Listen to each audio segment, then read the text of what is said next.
Blizzard qui nous poste une mise à jour de type hotfix pour principalement nerf les donjons de cauchemar, et le moins que l'on puisse dire c'est qu'ils y vont pas de main morte. Les premiers level 100 en hardcore sont déjà là et je vous ai fait un retour sur les activités les plus rentables pour XP rapidement vos personnages. Yo la guilde, ici Camille et objectif 30% d'abonnés sur la chaîne, donc pour ne rien manquer, n'oubliez pas d'exploser son bouton rouge et d'activer la cloche. Sur ce, c'est parti!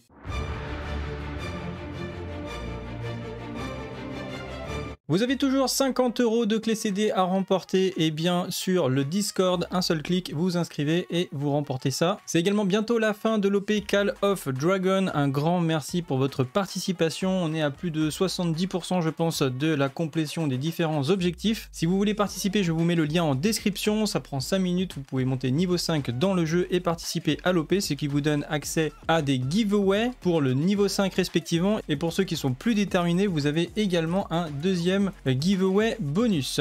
Donc voilà, merci encore pour tout votre soutien. Hier, on a eu les premiers level 100, Vega, Leguan et Xegli qui ont réussi à passer niveau 100. D'ailleurs, je vous mettrai dans l'article, ils ont mis leurs aspects ainsi que leur build. On a un druide pulvérisation ainsi qu'un nécromancien lance-dose qui a l'air de toujours bien marcher. Et les deux nécros d'ailleurs ont le même build. Donc GG à eux. Ensuite, hier, on était en stream toute la journée, donc on a pu tester beaucoup de choses et je vous ai répertorié en calculant l'XP des différentes activités, respectivement les légions, les donjons normaux, les donjons de cauchemar, le PVP, les Helltide. Donc j'ai vraiment essayé plein d'activités différentes pour voir un petit peu ce que ça donnait vraiment en termes d'XP pur.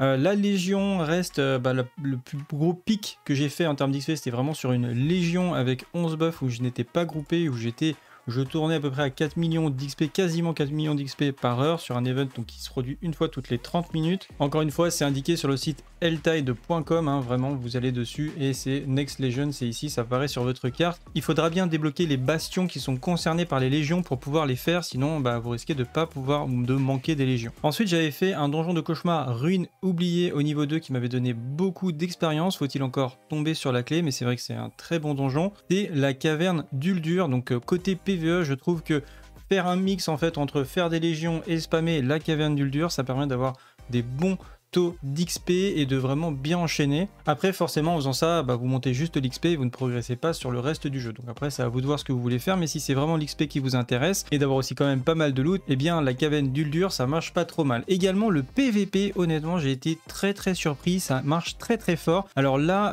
j'ai fait un seul try pendant 8 minutes où je tournais environ à 2,6 millions d'XP. Je pense qu'on peut pousser vers les 3 millions si on a un bon build, on est bien mobile, qu'on a surtout de la mobilité sur son personnage avec un build qui clean rapidement en AOE.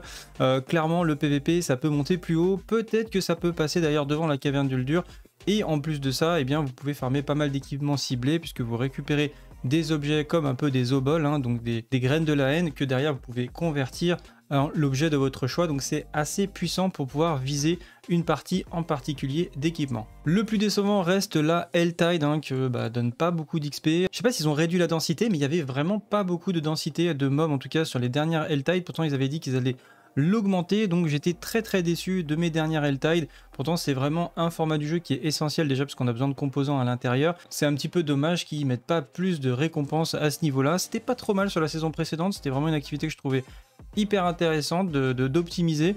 Et là pour le coup c'est un petit peu à la traîne au niveau des aspects, au niveau de l'XP, mais aussi même des objets puisqu'ils ont nerfé le coffre. Je vais bien sûr lancer mon stream Twitch après cette vidéo, donc pour tout l'après-midi on va être en live, donc on va continuer à faire nos tests d'XP et je vais d'ailleurs passer en T4, donc on va pouvoir faire les calculs d'XP sur le T4. Et ensuite la news principale, c'est un énorme nerf sur les donjons de cauchemar, hein. Vraiment c'est un truc de fou, vous allez voir. Notre développeur, donc bien que ces valeurs donnent l'impression que les paliers supérieurs sont plus faciles que les paliers inférieurs, ce n'est pas le cas car les monstres bénéficient également d'un niveau significativement plus élevé que les joueurs dans les paliers supérieurs de donjons de cauchemar. Donc par exemple sur les sigils 35, ils ont réduit les points de vie de 2% et les dégâts que produisent les monstres de 1%. Sur le palier 50, les points de vie sont réduits de 20% et les dégâts sont réduits de 13%. Sur le palier 70, les points de vie sont réduits de 60% et les dégâts réduits de 54%. Et en palier 100, les points de vie réduits de 82% et les dégâts réduits de 79%. Ça me paraît juste énorme. Alors c'est vrai que c'était exagéré, hein, les dégâts, je pense, des hautes clés. Autant les points de vie, franchement, je suis pas sûr que c'était nécessaire de les nerfer. Par contre, les dégâts, oui, il y avait peut-être quelque chose à faire. Mais encore une fois, peut-être qu'ils auraient pu faire les choses progressivement, hein, peut-être réduire de 20-30% les dégâts progressivement et d'en retirer encore et encore jusqu'à ce que ça soit un peu acceptable. Mais là, ça me paraît quand même assez violent, hein, quasiment 80% de réduction, alors qu'il y avait quand même des gens qui arrivaient à clean des tiers 100. Alors oui, c'était dans la douleur, oui, il fallait des builds quand même pas mal pétés, etc. Mais on sait pas où on va avec cette nouvelle saison et c'est pas impossible qu'avec les cœurs, on découvre des nouvelles mécaniques complètement broken également. Donc voilà, je sais pas trop quoi penser de cette mise à jour. On a également pas mal de corrections de bugs, hein, donc je vous laisserai consulter tout ça. L'article est sur camilabs.fr. Voilà, c'est tout pour aujourd'hui. On se retrouve sur Twitch si vous voulez en discuter. Sur ce, salut à tous, c'est le Guild, ciao bye.